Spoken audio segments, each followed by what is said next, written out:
The only people who don't want to disclose the truth are people with something to hide. Anyway, joining us now is Colonel Oliver North, probably the single greatest expert on Islamic radical jihadists that we have in the country today. How are you, sir? Sean, you've got to get with the program. There's no such thing as a radical Islamic jihadist. The administration calls them extremists, and when they conduct terror in this country, as they, for example, the case at Fort Hood, it is workplace violence. I know, I got to stick to the Obama talking points, but isn't that part of how we got into this? You know, Michelle Bachmann actually took the time and spent 6 months going over the FBI training manuals for their agents. And what she found is there was a complete purging of any references to Islamic jihadists. I mean, if we can't acknowledge the simple truth here, Colonel, and that there is this war against us, I think we're doomed. I think this is now the new normal for America. We are in deep trouble, buddy. There's no doubt about it. I in my column for Fox News last week, noted that more than 2,500 years ago, Sun Tzu wrote his book, Art of War. And in it, he said, one who knows the enemy and knows himself will not be endangered in 100 engagements. But one who knows neither the enemy nor himself will invariably be defeated. Clausewitz, in the 1800s. Von Clausewitz, yes. Yes, repeated the same kind of maxim, saying that you've got to know, even in the fog of war, who your enemy is, because otherwise unexpected developments will obscure your objective in a conflict. And obviously, no one in this administration has read either of these books. They clearly will not state who the enemy is. They will not mobilize the population to deal with that problem. And as a consequence, they don't know what to do. So it's not just here in the United States, not the 6 terror events that have occurred in the United States since Obama took office. It is also the matter of things like, for example, what's about to happen in Syria. You remember... Oh, Syria crossed the red line, Colonel. What's Obama going to do? Well, exactly. In other words, without any prior consultations with his national security advisors, whoever they might be, he states that use of chemical weapons is a red line. Quote, things will change after that. Well, let's see. Last week, Chuck Hagel advertently or inadvertently acknowledged chemical weapons have been used in Syria. What's been done? Nothing. If you look at the presidential schedule today, and you and I get that because it comes through our White House folks, there is nothing on the White House schedule other than the 10:15 national security briefing, which lasted 10 minutes. Now, Ronald Reagan, and I grant you, we're not going to have another Ronald Reagan, but Ronald Reagan used to meet every morning at 8 o'clock with the CIA director, the national security advisor, and occasionally several of us from the staff, depending on what the issues were that day. The briefing would normally last anywhere from 30 minutes to an hour because he cared about what was happening. Now, I will grant you we're not going to see Ronald Reagan again. But this president is, I can put it no other way, laziness. His unwillingness or inability to state what the problem is leaves us very vulnerable. Think about this. Barack Obama is unable to come up with a unilateral answer to what he's promised he would do in Syria. Did Ronald Reagan have that problem with Muammar Gaddafi? No. Absolutely not. You know, I think one of the things, we've become so politically correct. I mean, to take a training manual for our FBI, the very people on the front lines of investigating radical jihadists, and you're right about Fort Hood. It's not a workplace incident when the guy's yelling Allahu Akbar before he's killing innocent people. That was an example of terrorism. But there are no such things as man-caused disasters either, or overseas contingency operation. There's a mysterious reluctance and resistance by this White House and president to just acknowledge terror. It's frustrating to me. Now, your understanding of jihad and the term jihad, and Obama was asked about what this term meant when he was in Mumbai. Right. And I want to play it for you because you've been involved in this since the Ayatollah took over for the Shah way back when in Iran. And I think it's relevant. What do you make of his answer here? Hi, good day, sir. I'm fine. My name is Anna. I'm from St. Davis College. My question to you is, what is your take or opinion about jihad or jihadi? Whatever is your opinion? Like, what do you think of them? Well, the phrase jihad has a lot of meanings within Islam, and is subject to a lot of different interpretations. But I will say that, first, Islam is one of the world's great religions. And more than 1 billion people who practice Islam, the overwhelming majority, view their obligations to their religion as ones that reaffirm peace and justice and fairness and tolerance. I think all of us recognize that this great religion, in the hands of a few extremists, has been distorted to justify violence towards innocent people that is never justified. And then here's Brennan saying jihad is a legitimate tenet. This is our CIA director of Islam. Nor does President Obama see this challenge as a fight against jihadists. Describing terrorists in this way, using a legitimate term, jihad, which means to purify oneself or to wage a holy struggle for a moral goal, risks giving these murderers the religious legitimacy they desperately seek but in no way deserve. Worse, it risks reinforcing the idea that the United States is somehow at war with Islam itself. And this is why President Obama has confronted this perception directly and forcefully in his speeches to Muslim audiences, declaring that America is not and never will be at war with Islam. All right, Colonel, now I want your reaction to those two answers. Well, let me just make one observation here that both of these gentlemen have ignored. Radical Islamists have declared war on us. The war did not end on 9/11. It did not end in Afghanistan. It did not end with the destruction of Al-Qaeda in Iraq. It's back.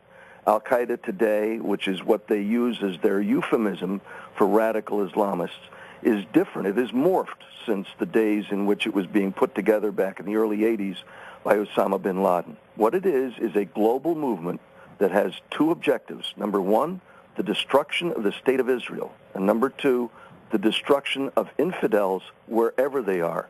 Thus, you can have events like the bombings of the Madrid train system. You can have bombings like you did in London in '07. You can have the kinds of attacks that we've seen in this country repeatedly, to include the most recent one up at the Boston Marathon. And whether they want to acknowledge it or not, the jihadists are waging war against us. For us to ignore that and say, we're not going to call it that, we're going to declare it to be a police action, is the same lunacy that got us into the Korean War back in 1950. When you ignore what the enemy intends to do, and they're not hiding this, Sean. This is not somebody who's working under the radar. Their public pronouncements, their written word, their internet sites, the magazines like all Inspire, of them right, state clearly what they intend to do. And let me ask you this, because you've been involved in this and have a greater understanding about this. I keep saying that I think historically we'll look back at this period. I mean, it wasn't that difficult for me to predict the Muslim Brotherhood would be in charge in Egypt. And frankly, I think we can make a pretty good prediction today that they may very well be in charge in Syria before all is said and done. And even looking out further, I don't think Jordan is particularly safe on the horizon as well. No, and nor are several other places that we consider friendly, to include Saudi Arabia. Saudi Arabia too, and so I think we'll look back at this period, the Arab Spring included, as the rise of the radical jihadist. The willful ignorance or denial on the part of Western leaders in the United States. You know, interestingly enough, John Baird, who's the foreign minister of Canada, has taken a more forceful stance against the Iranians and their promulgation of radical Islamism, their Iranian, so-called Iranian, but Israeli Islamic Revolutionary Guard Corps and their Quds Force, and they actually closed their embassy. Now, we've not had one there since 1979, but the Canadians actually took the step of closing their embassy, one, to protect their own people, and number two, to send a signal to the rest of the world, we're not afraid of you. We're going to stand up to you.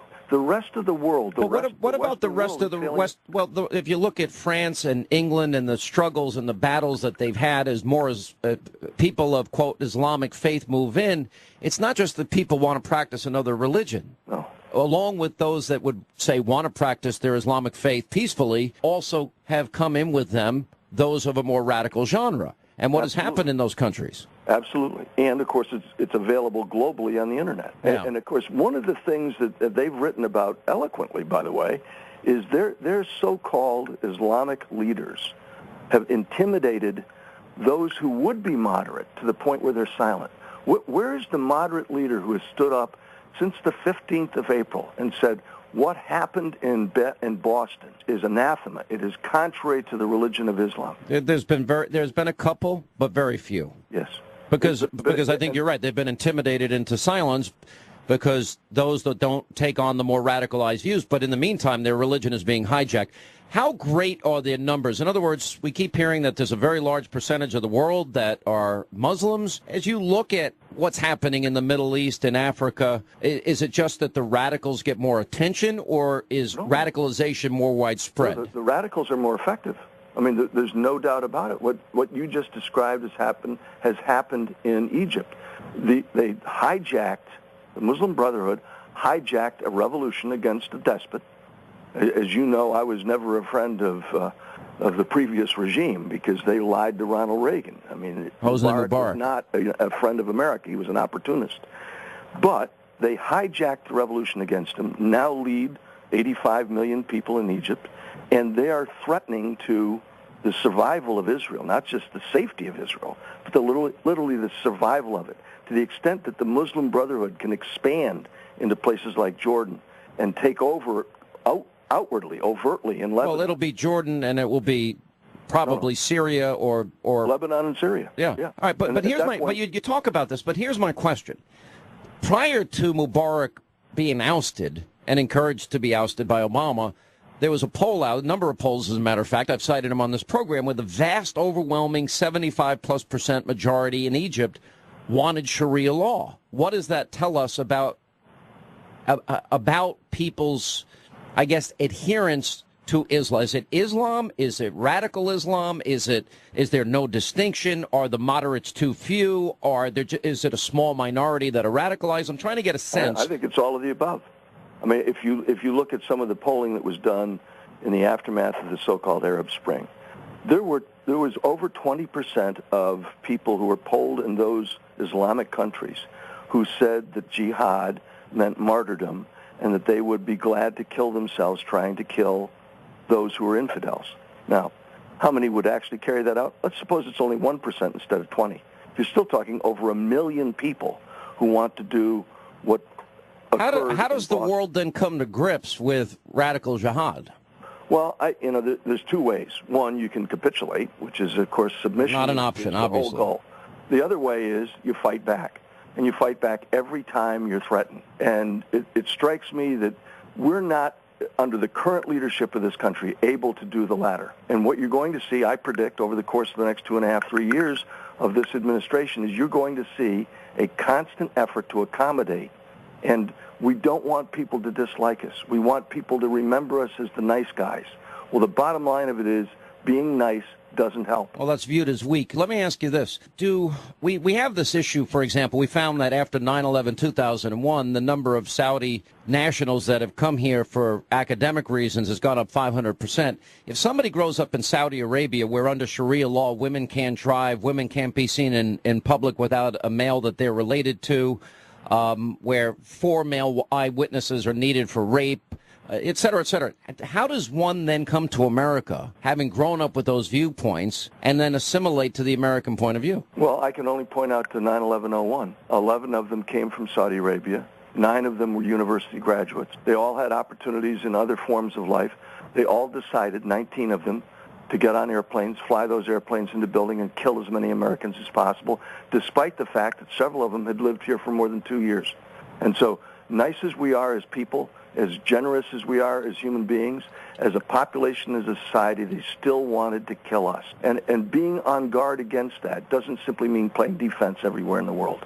I think it's inevitable. I'm going to call you after the next attack, and I'm going to say, Colonel, I guess we were right, but that doesn't give you or I any satisfaction because we see this coming. It's like all you got to do is open your eyes. Well, in 1993, if we had taken action against the jihadis who fomented the first attack on the World Trade Center, had we gone after Imad Mughniya, we missed the growth of radical Islam and the unity of it.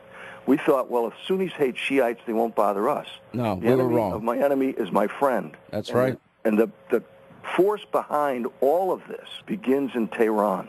And so dealing forcefully with what's happening in Tehran, God forbid that they get the nuclear weapons they intend to build and the means of delivering them that they're getting from the North Koreans. The world's going to be a mess. All right, Colonel, I got to run. Appreciate you. God bless you. Brother. Save home. All right, my friend, Colonel Oliver North, great man on the Sean Hannity Show. Quick break, right back. The only people who don't want to disclose the truth are people with something to hide.